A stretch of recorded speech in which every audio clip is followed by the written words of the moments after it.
Hello, my friends. Welcome to another episode of Deep True Crime, where we explore past cases and many times current cases and see what are people capable of when it comes to true crime.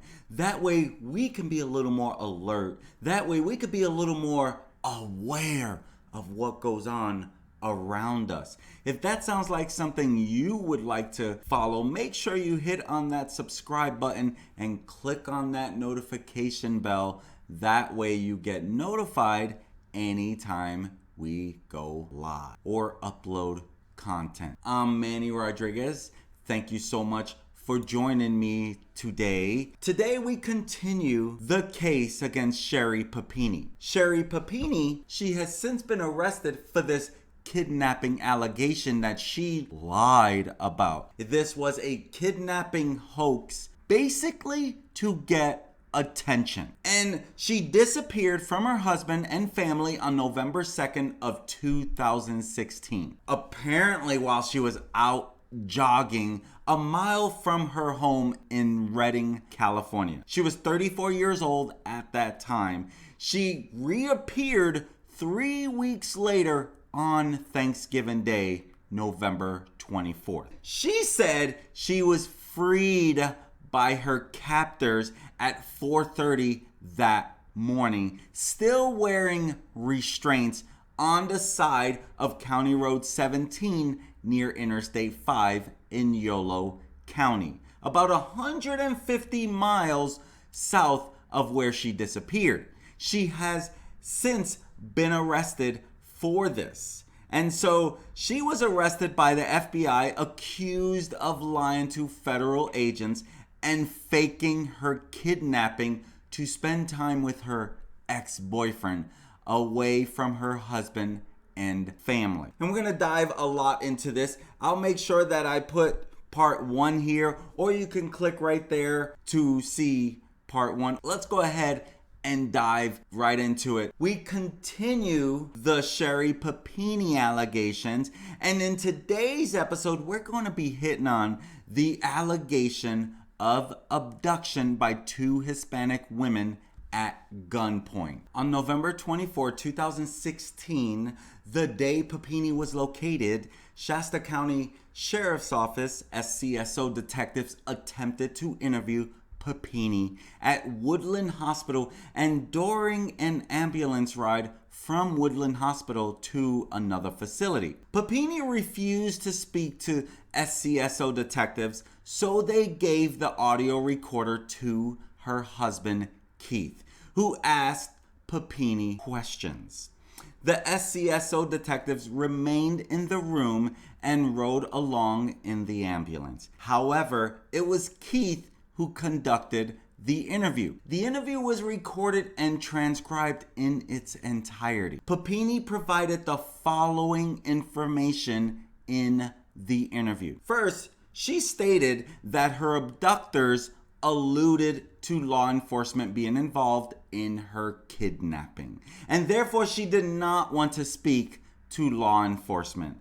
Papini explained that her abductors read articles to her that stated Papini had left voluntarily as opposed to being kidnapped, which Papini denied. Further along in the interview, Papini again said that her abductors told her that law enforcement was involved in her kidnapping. Papini stated, "She was laughing at me. No one believes you. Everyone thinks you ran away. No one believes you. Guess what? The buyer's a cop. They're never gonna find you." Later in the same interview, Papini expressed concern because officers were writing everything down that she was saying, and she repeatedly stated that she did not want to talk to law enforcement. The next thing she tells them is that 2 Hispanic women abducted her, although one of the women brought her back. There was an older one and a younger one. They were Hispanic. They spoke Spanish a lot. The Hispanic women always wore masks and short black leather gloves.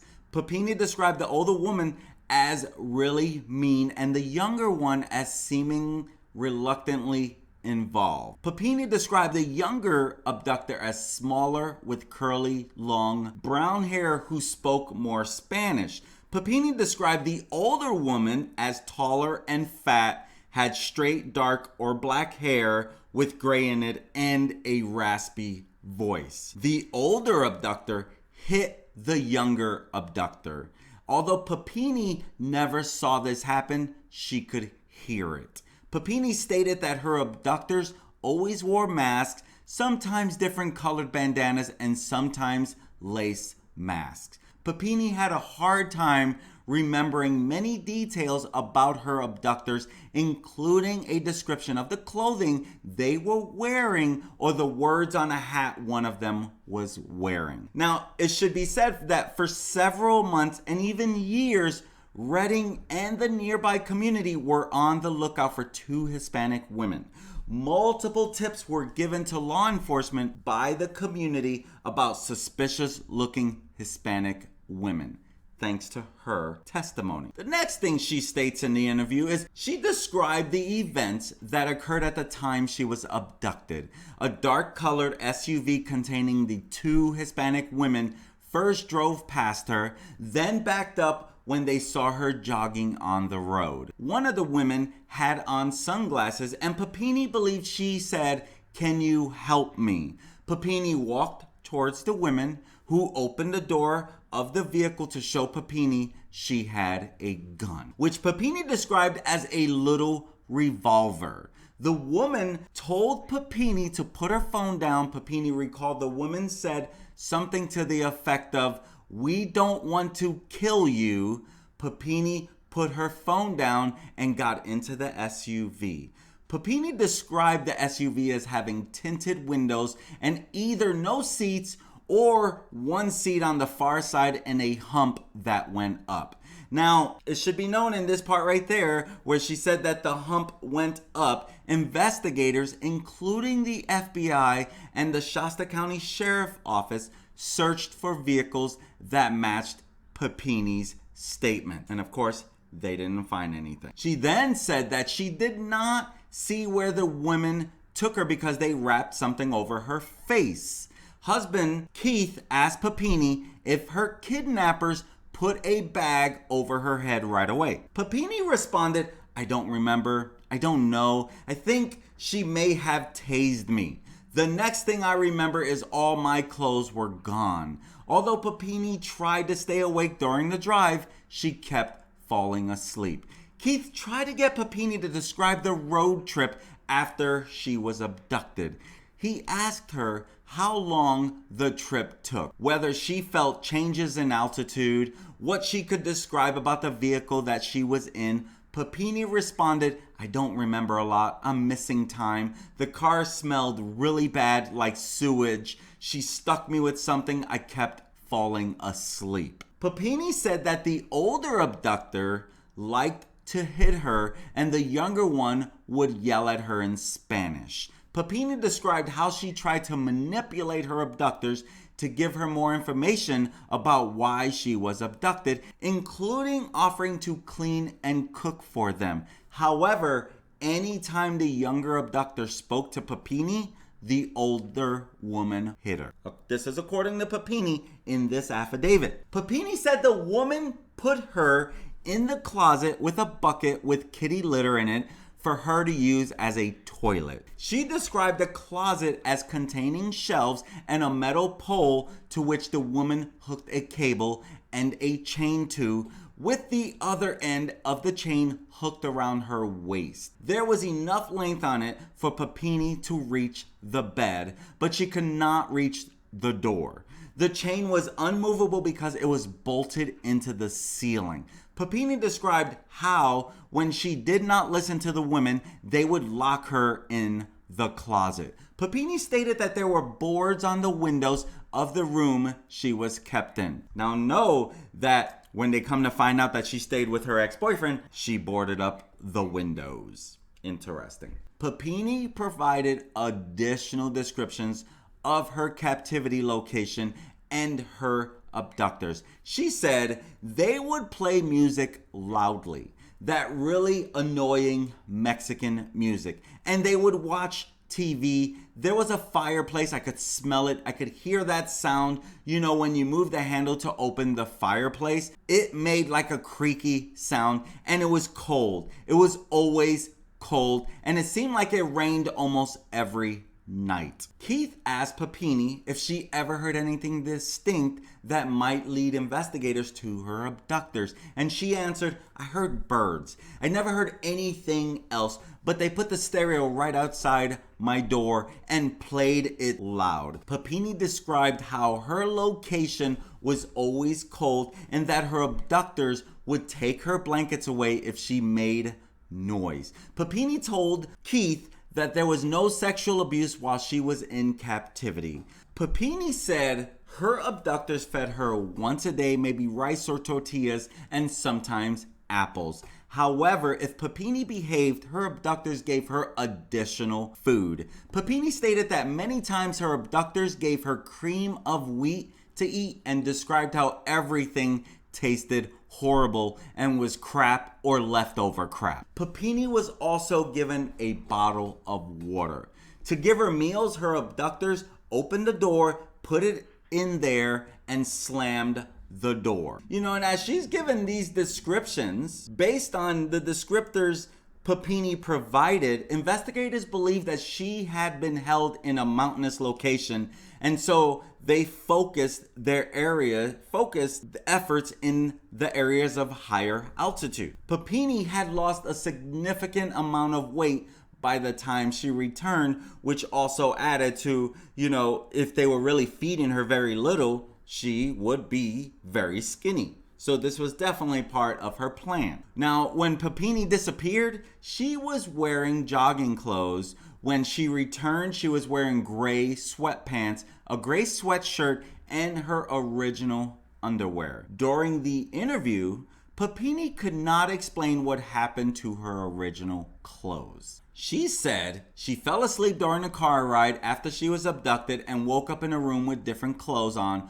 with no recollection of how her clothes came to be changed. Papini stated, "I didn't have any clothes.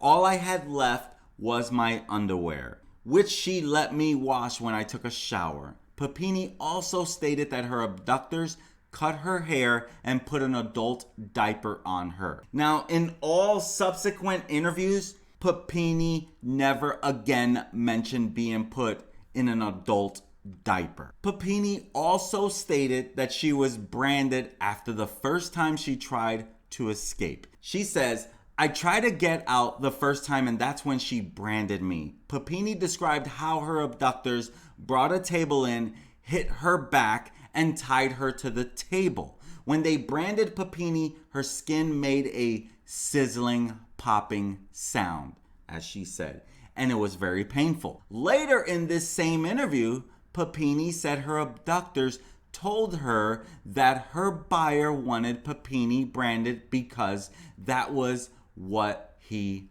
liked. Papini never heard her buyer's name because the abductors spoke mostly Spanish and Papini did not understand more than a few Spanish words. These included discussions about medicine, traffic cameras, a delivery date, and a gamble, as well as Spanish insults directed at Papini.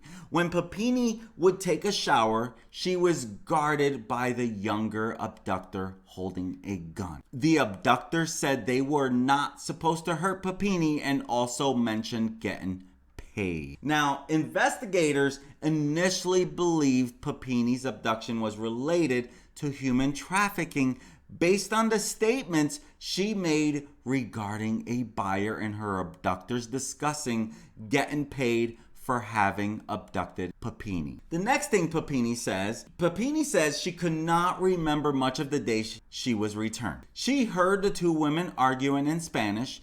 Papini believed the younger abductor was saying that Papini needed medicine. Papini heard what she believed was a gunshot, and then she said she could hear the younger one leave. Papini said the younger abductor was gone for a long time and Papini was left alone in the house. Papini stated that she screamed and screamed until she fell asleep. Papini explained, I listened so carefully, but it was all Spanish. I heard the word gambling. Papini was asleep when the younger abductor came to get her to leave. It happened really fast, and then Papini was in the car. Papini believed a pillowcase was put over her head at some point, but did not recall when or how. Papini said that she tried hard to stay awake during the drive, but it was hard for her to stay awake, and she kept falling asleep. Papini's abductor stopped the car and told Papini to get out. Papini explained that when the younger abductor dropped her off, she clipped something off Papini's arm that allowed Papini to move her arm. Then the abductor sped off. Papini's abductor was already far away by the time Papini was able to pull the pillowcase off her head. Papini stated that she ran to a church and banged on the door, but nobody was there. Papini then ran to the freeway where she tried to flag down motorists. Eventually, a truck driver stopped for Papini and assisted her until the police arrived. Now, on November 28 and 29 of 2016, Shasta County Sheriff Office detectives interviewed Papini at her residence and the residence of a family member. These interviews were recorded and transcribed in their entirety. During these interviews, Papini described more details about her abduction.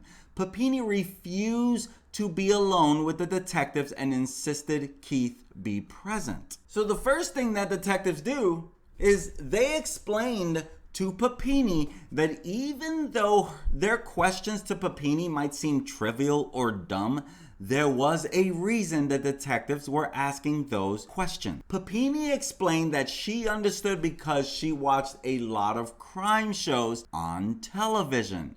Shasta County Sheriff's Office detectives asked Papini to start from the beginning and describe the events that led up to her abduction. Papini described the morning of her abduction as following her usual routine. She took her kids to daycare, cleaned up around the house, and had begun to wrap a Christmas present for Keith. At approximately 11 a.m. in the morning, she sends a text message to Keith asking him to come home for lunch. Papini joked with the detectives that Keith was embarrassed about the last text message Papini sent him before she disappeared, which she stated was along the lines of, "Honey, would you please come home to have sex with your wife for lunch?" Since Keith would not be able to come home for lunch, Papini decided to go for a run. She explained that she recently had a breast augmentation procedure and had just begun to heal enough to start jogging. Papini wanted to train for a local 5K race and had been using a cell phone app to help her train. Papini said she almost always listened to her wedding song, Michael Bublé's Everything, when she ran because it's a good pace keeper. Now, when husband found Papini's phone, it was playing Michael Bublé's song Everything on repeat. Now, she next described the route she took and the people she saw along the route. As she approached the end of Sunrise Drive, she saw a dark colored SUV with a long back window drive past her and then back up after the occupants of the vehicle saw her. When the vehicle backed up, the woman in the passenger seat called out to Papini and asked for help. Papini explained that she had her phone in her right hand and her earbuds on, and she took out her left earbud to hear the woman. When Papini approached the vehicle, the woman opened the door and Papini saw she had a small revolver in her hand. Papini immediately ducked down, set her phone and earbuds on the ground, and pulled out some of her hair to leave with her phone and earbuds. Papini said she believed the woman said something like, "We don't want to hurt you," or "We don't want to kill you." That's what she says. One of those two. Papini could not remember getting into the car. She remembered she had a pillowcase over her head, but had no recollection of how the pillowcase came to over her head. She stated that she woke up already in the vehicle with the pillowcase over her head and it smelled of laundry detergent. Papini stated that she felt nauseous and cold during the drive. She was lying in the back of the vehicle on the floor. The road was windy. Her wrists hurt and her hips were achy from the way she was positioned. When a detective asked how long it took for Papini to get achy hips when she laid on her side, Papini estimated approximately 40 minutes based on the television show she last watched, which was a crime television show called Blacklist. When asked further questions by detectives regarding the trip, Papini could not describe the direction that the vehicle went after she got into it and did not recall any stops during the trip. Papini could not determine the length of the trip because she kept falling asleep. Her two abductors were women. She could hear them speaking, but they spoke in Spanish, which Papini could not understand. When a detective asked if she recalled any music during the trip, Papini answered yes, mariachi music. Papini could not remember if she heard any commercials to suggest it was a radio playing the music or if it was some type of streaming music from an app. Papini did not remember getting out of the vehicle. The first thing she remembered was waking up in a room. She had zip ties around her wrists and was no longer in the clothes she had been jogging in. She was wearing sweatpants, a sweatshirt, and no socks. Detectives asked Papini if these sweats were the same sweats she had on when she was recovered. Papini stated no, because they would change me. Detectives asked Papini how many times she thought she was changed, and Papini stated, yeah, I think maybe one more time. The sweatshirt, the top was changed more. When she first woke up in the room, Papini tried to break the zip ties off her wrists.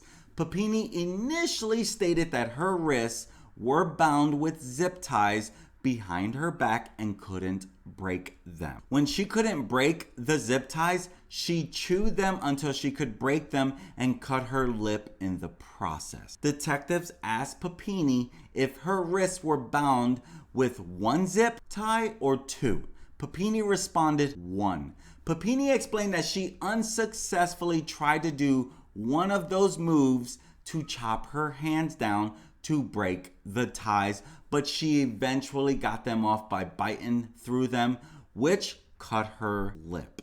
Now, she does not clarify how she was able to get her zip-tied wrists from behind her back to the front of her body to be able to chew them off. Papini said that anytime she made noise, her captors would come running into her room. Detectives asked Papini if there was ever a time that she made a noise and her abductors would not come running in. Papini responded no. It was pretty much almost every time. Papini stated later in the interview that her abductors often played loud music outside of her room. When detectives asked Papini if she ever felt as though she was the only person in the house, she responded no, and explained that she could feel movement in the house and the radio was often blaring loud music. Papini said that when the music wasn't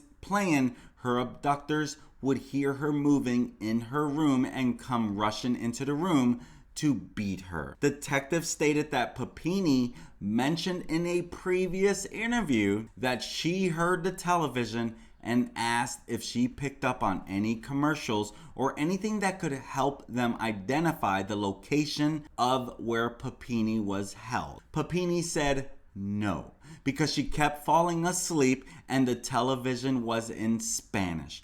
Papini said the sound of the radio was scary to me, but the TV was, I feel like I would just kind of rest more. Papini never heard English on the radio or on the television. She later stated that the television wasn't on often, and if there had been English, she just might not have heard it because the television volume was low. Detectives asked Papini about the sounds she heard while she was in captivity. Papini said she listened for neighbors and cars, but she heard nothing. She then stated that she heard the birds. The detectives asked Papini what kind of bird she heard, and she stated, "I know I heard a flicker because I know what the flicker sounds like." Papini told detectives she heard the flicker from the window of the room in which she was held. After Papini was able to get the zip ties off her wrists, she tried to open the door of the room, but it was locked with a deadbolt. She stood on the bed to get to the window, which was covered with 2 boards. Papini stated that she yanked the uffer, F-U-C-K-E-R, out of the wall super quick, referring to a board over the window, and broke her nail in the process. The noise she made while trying to get the boards off the window caused her 2 abductors to rush into Papini's room. They struck Papini with something, although Papini did not see the object her abductors used to hit her and thought it could have been a taser. The next thing Papini recalled was waking up in a lot of pain on her back, side, back of the head, and her neck was sore. She stated, "That's all I remember from that experience." Now, Papini asked the detectives if her memory could have been disrupted by being tased, and detectives explained that it could not. Papini did not mention being tased during her abduction in subsequent interviews. In her previous interview in the hospital and during the ambulance ride, Papini stated that she was branded as punishment for her first escape attempt when she pulled the board off the window. In those same interviews, Papini also stated that her abductors told her that her buyer wanted her branded. Detectives tried to get clarification from Papini and said it was their understanding that it was after this first escape attempt that Papini was branded. Papini explained that no, the burn occurred during a later punishment. She stated that her abductors would hurt her when Papini would look up at her, and anytime Papini wasn't on all fours with her head down.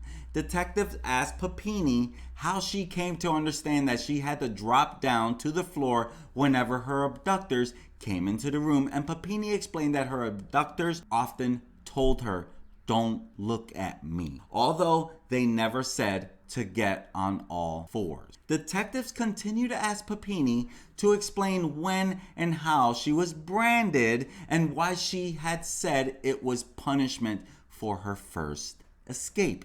Papini explained that the branding was not punishment trying to escape through the window, but for making too much noise. Papini said the branding was done all in one extended time period, and that it was the older abductor who did the actual branding. The younger abductor was to the right and behind Papini, and Papini believed there was the younger abductor who held the tools they used to brand her with. Papini could not see the tools her abductors used because they were behind her, but she described a clicking sound similar to the tinking of a metal pan, like if you were watching a show where they were removing a bullet from someone and dropping it into a pan. Papini had a hard time remembering the details because she was in so much pain, both from the branding and also because of the weight of her body on her breast implants. Detectives asked Papini if she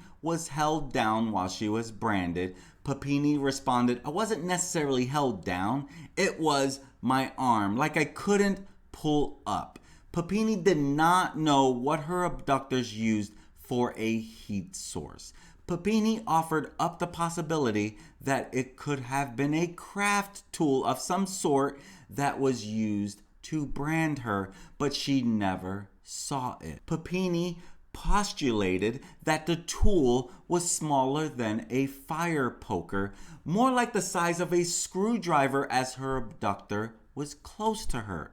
Papini then explained that after she tried to escape by ripping the board off the window, her abductor put a chain around her waist and tethered her to a cable attached to a pole in the closet. She could reach the bed, but not the door or the window. Papini tried to get the chain that was around her waist down over her hips, but her abductors caught her trying to do this and tightened the chain. It was the cable that was attached to a pole in the closet that made noise when she moved. Papini stated, uffing, F-U-C-K-N, pole is the only reason I was there.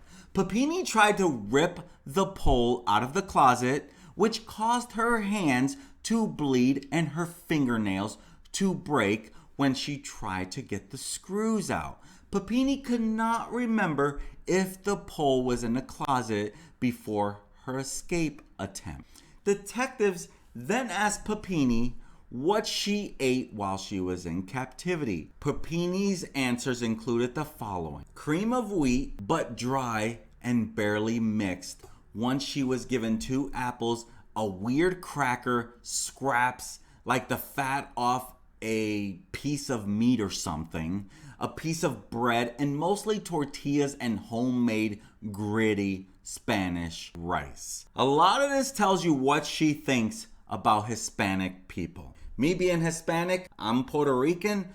The way she's describing this really tells you what she feels about Hispanic people. Papini described how she tried to exercise every day so she could keep a routine while she was in captivity. However, she had difficulty keeping track of the days because she did not sleep at regular times and generally slept a lot. Detectives asked Papini how she could exercise without making noise that would alert her captors. Papini stated that she would pull the cable tight and tuck it between her legs. Papini told detectives that her abductors punished her for trying to escape by burning her forearm. Papini could not describe the object to the detectives but believed they used something metal. Now, some months later, after her interview with detectives, Papini sent a text message to an FBI agent working this investigation with a picture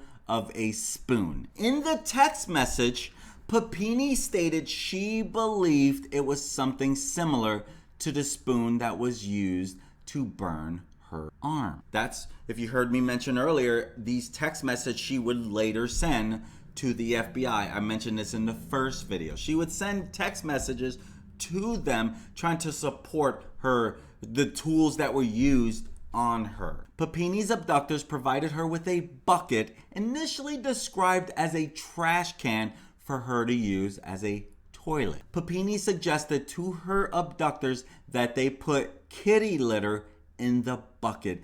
I tried to say, if you line it with a bag and put kitty litter in it, it will probably make your job a lot easier. Papini's abductors took her advice and lined the bucket with kitty litter. Papini was given a shower twice while she was being held. Papini could not recall the approximate days that she was given showers because she was unable to tell the passage of time while she was in captivity. Papini described the first shower as hurting her because she had burns and open wounds. Papini described the bathroom as having a high-pressured shower. The shower had light-colored speckled tile with a crack in it. There was no shower curtain, and the shower head had chrome and inexpensive. Papini's older abductor stood at the door while the younger abductor stood behind Papini. Papini did not look at her abductors because she was always told not to look at them. Papini was provided with a body wash that smelled like coconut but no shampoo. Papini first stated that she washed her underwear in the shower, but later stated that she kept her underwear on while she showered and only had a few seconds to wash herself. Papini was not provided with a towel to dry herself. Papini tried to hit the younger abductor with something but couldn't remember what it was that she used to hit her abductor. She stated, I tried to hit her with something in the bathroom, and then the next time I went in the bathroom, everything was gone. The mirror was gone, the towel rack was gone. Now, in the subsequent interview with an FBI forensic interviewer, Papini stated that the older abductor was walking back and forth while Papini showered. Papini also described in detail how she fought with the younger abductor and cut her foot in the process. In the hospital and ambulance interviews, Papini said that the older abductor told her that her buyer was a cop while Papini was showering. Detectives asked Papini how her hair came to be cut. Papini told detectives that she did not know what led to her hair being cut. She believes it was in response to her making noise because she was moving and the cable affixed to the pole in the closet clanged. Papini stated that whenever she would make noise, they would rush in. Papini had a hard time remembering that day and eventually recalled that she thought she was trying to make the bed. I want to say I was smoothing out a blanket and the cable made that noise. Papini did not feel it was time for the trash can to be emptied on that day, and the bigger one came into her room and Papini dropped to the floor on all fours. She had her hair pulled back already in what she believed was her original hair tie. The two women said something in Spanish to each other and the other one was outside the room. Papini said she was hit on the shoulder and then yanked backwards, and she felt like it happened really fast. After her abductor cut Papini's hair, she held it in her hand and stood over Papini. The woman told Papini, "I'm gonna send it to your mother." Papini did not know what was used to cut her hair. Shasta County Sheriff's Office detective asked Papini about a blog post written by Sherri Graff, Graeff. Now, Sherri Graff, was Papini's maiden name. Many people in the Reading area speculated that Papini wrote the blog post, which was titled "Keep Walking." The post appeared to have been written sometime in 2007. In the post, Graff detailed how she grew up in Shasta Lake, California, was a good athlete, but was picked on in high school by a group of Latinos. The post stated, "I used to come home in tears because I was getting suspended from school all the time for defending myself against the Latinos. The chief problem was that I was drug-free, white, and proud of my blood and heritage." This really irked a group of Latino girls which would constantly rag and attack me. The post detailed how Graff fought the girls and how it took 3 full-sized men to pull me off her. I broke her nose and split her eyebrow.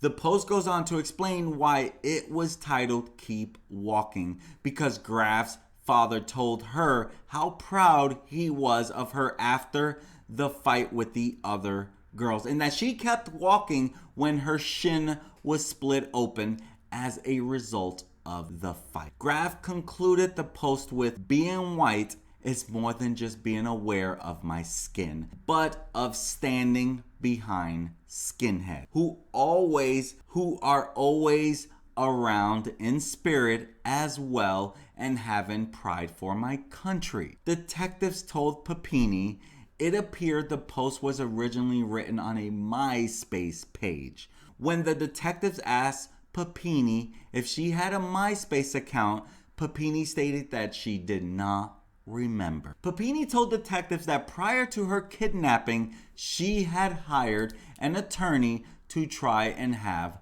the post removed. Papini said she believes someone else had written the post using the name Sherri Graff and described the post as awful. My friends, we're going to stop right there as we conclude where she talks about her allegation against 2 Hispanic women. And we're going to stop right there. In our next video of the case against Sherri Papini, we're going to talk about Papini's false statements to federal investigators. We're going to dive deep into that. And we're going to continue to share how this all has come about, causing her to be charged with this crime of all these false lies that she shared to the FBI. I'm Manny Rodriguez. This has been Deep True Crime, the case against Sherri Papini. I'm Manny Rodriguez. Thank you for joining me. Have an amazing day. Peace.